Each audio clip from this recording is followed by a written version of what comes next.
UP हो या उत्तराखंड, हर खबर पर रहेगी हमारी नजर। देखिए सबसे पहले सबसे तेज पचवदून खबर। राजनीति हो या क्राइम या फिर हो क्षेत्र की कोई भी समस्या, हर खबरों से आपको कराएंगे रूबरू। देखिए सबसे पहले सबसे तेज पचवदून खबर।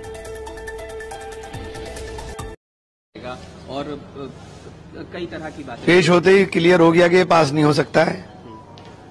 इसके पास करने के लिए 360 एमपीज की जरूरत है। इनके पास जो मौजूद है उसमें से भी 20 गायब हो गए, क्योंकि ये देश के लिए घातक है। आप संविधान की आत्मा के ऊपर चोट कर रहे हो, आप संघीय ढांचा को तोड़ना चाहते हो, आप उस फेडरल स्ट्रक्चर को पूरी तरीके से तबाह करने की बिल लेकर आए हो, जो संभव ही नहीं है। आप बताइए, चुनाव 5 साल के कह रहे हैं कि हम खर्चा कम करेंगे। आप चुनाव 5 साल के अंदर कह रहे हो कि 5 साल में फिक्स चुनाव होंगे, बीच में कोई अगर असेंबली टूटती है तो वो चुनाव उस अवधि के लिए होंगे, यानी 1.5 साल बचा है तो 1.5 साल के लिए, 2 साल बचा है तो 2 साल के लिए। उस खर्च का कौन जिम्मेदार होगा? और दूसरी बात, जो छोटे छोटे दल है वो सारे के सारे आप समाप्त करने की तैयारी कर रहे हो। 5-7 साल के अंदर, 10 साल के अंदर छोटा दल नहीं बचेगा।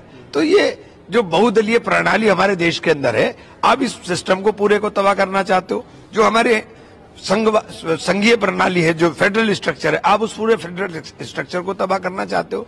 तो मैं तो उन्हें भी बधाई दूंगा जो भाजपा के सांसद अनुपस्थित रहे, कि उनको पता है कि ये घातक है। अमित शाह जी ने मोहब्बत की दुकान वाले शब्द पर तंज कसा है, झूठ फैलाने के लिए कहा है कि कांग्रेस झूठ फैलाती है। 50% आरक्षण को लेकर भी बात कही है, और धर्म के आधार पर आरक्षण दिया गया उसे गैर संवैधानिक बताया। ये तमाम चीजें जो हैं उस पर आपकी प्रतिक्रिया जरूर है। नहीं, देखिए, मोहब्बत की दुकान के ऊपर मोहब्बत के अल्फाज अगर आपके मुंह से निकले तो हमें भी अच्छा लगेगा। देश मोहब्बत से ही चलेगा, देश नफरत से नहीं चल सकता। इस नफरत को बोना भगवान के लिए बंद करो, ईश्वर के लिए बंद करो, खुदा के लिए बंद करो। यूसीसी पर आप प्रतिक्रिया दे दीजिए, क्योंकि पहले भी आपने दी है और हमेशा ने इस बार, क्योंकि नेहरू जी को लेकर अब उसका भी यही हाल होगा जैसा इसका हुआ है। भाई आज कल जो बिल लेकर आए हैं, लोगों की समझ में आ रहा है नहीं होने का। अब ये जेपीसी को चला गया, ठंडे बस्ते में चला गया। ये क्या होना है, इनमें कुछ नहीं होना है। 360 इनके पास होंगे नहीं तो चलेगा नहीं। संविधान की प्रति लहराने वाले मामले पर भी उन्होंने बोला कि हाल ही के जो चुनाव हुए उसमें संविधान की प्रति लहराई गई और नहीं लहराई गई। ये तमाम कल उन्होंने एक बहुत आपत्तिजनक बात कही कि बार बार, इतनी बार अगर अम्बेडकर का नाम लेते हैं, अगर इतनी बार भगवान का नाम ले लिया तो 7 लोग के अंदर, तो आप जो जिसकी आस्था है, आप उसकी आस्था के ऊपर चोट मत करें। मेरा हाथ जोड़ के विनती है। अम्बेडकर जी ने देश के अंदर रहने वाले शोषितों को, वंचितों को अधिकार देने का काम किया।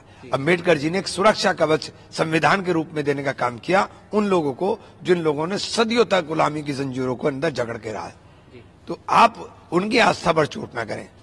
एक चीज बस, उन्होंने कहा कि संविधान का 42वां संशोधन उस समय हुआ जब इंदिरा गांधी प्रधानमंत्री थी। लोकसभा और राज्यसभा का कार्यकाल 6 साल तक बढ़ा दिया गया। उन्होंने ऐसा इसलिए किया क्योंकि चुनाव समय पर होते तो वे हार जाते, और ऐसी तमाम बातें कही हैं।